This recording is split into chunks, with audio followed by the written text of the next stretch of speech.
Ladies and gentlemen, I'd like to welcome you to our first meeting for this year, our March meeting. The meeting we have tonight is with Erik Stokkebye, and Erik's going to be telling you about his new line of pipes and tobacco. I would say we're all pretty lucky tonight because we're the first group to see Erik's pipes. Nobody else has seen them yet. So we're going to be the first. We were the first to see them, to look at them and give Erik his opinion and everything. Also, I just want to also say something really good. Erik's father, Peter, was at our first pipe club meeting we ever had. So it's really nice. We had Peter at our first meeting, and now we have Erik with his new line is one of the first.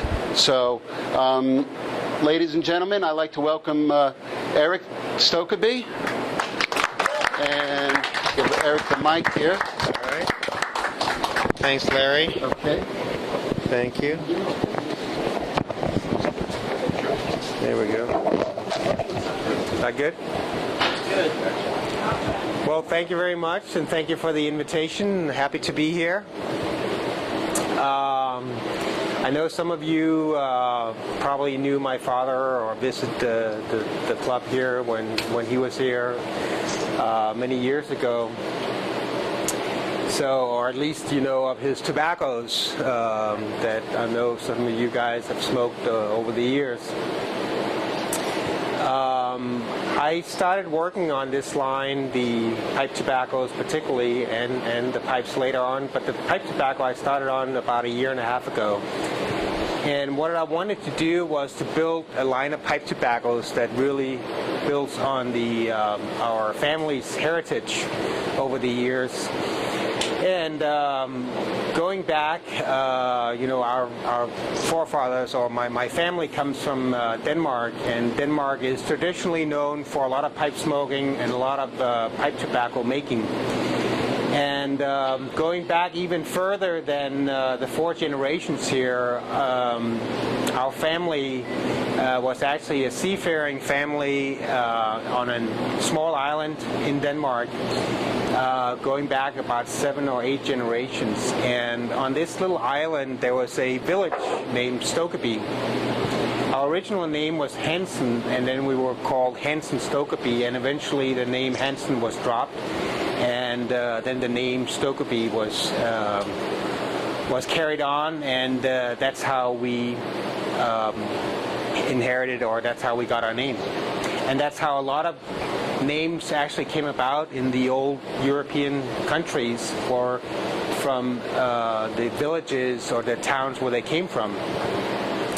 So, that being said, each of the tobacco blends are named after my forefathers, starting with my great-grandfather, which was born in 1855. And he was really the first person in our family to get into the tobacco world, if you will.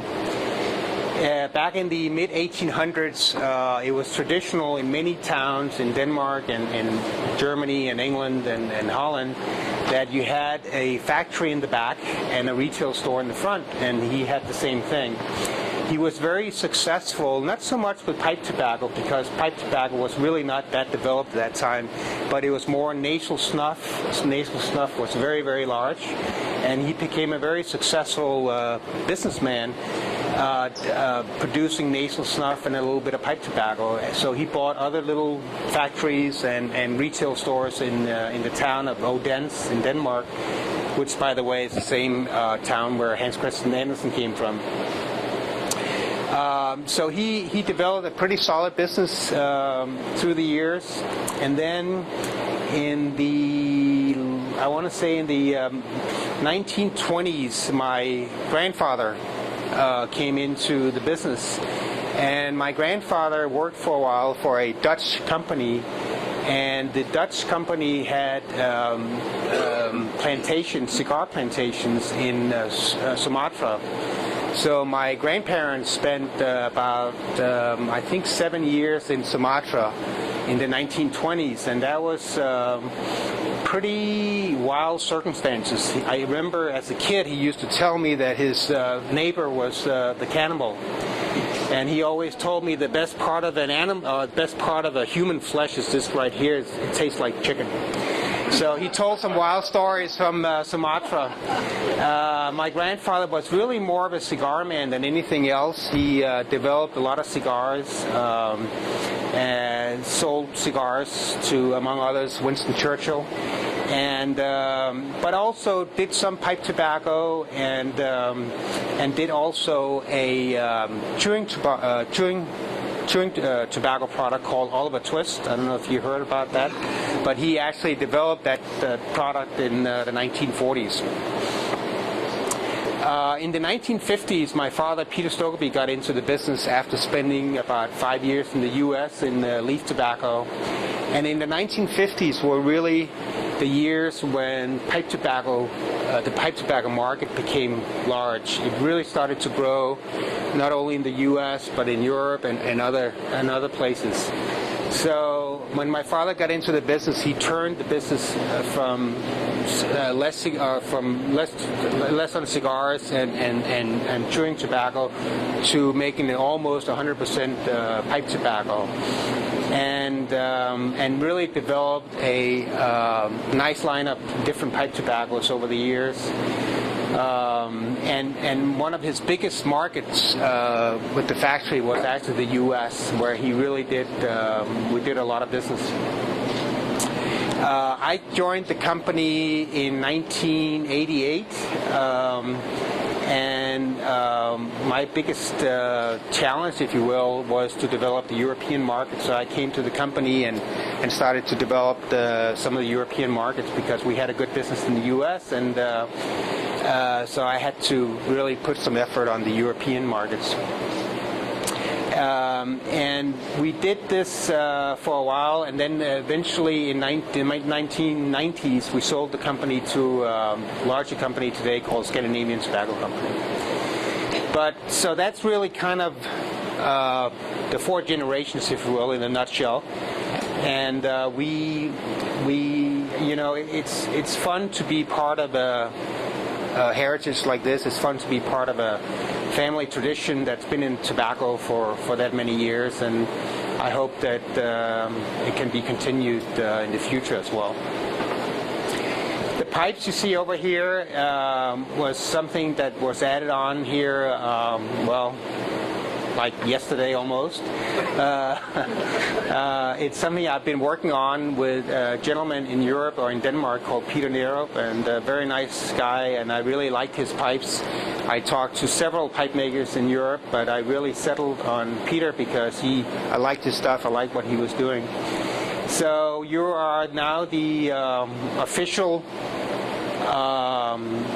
first event in the U.S. on the fourth generation pipes, so that's pretty exciting, I think. I know that, I don't know how many were at my father's event many years ago, but I know he had a lot of talk about tobaccos and how pipe tobacco was made and so forth. And if you have any questions on that part, please let me know, and I'll be happy to answer that as well.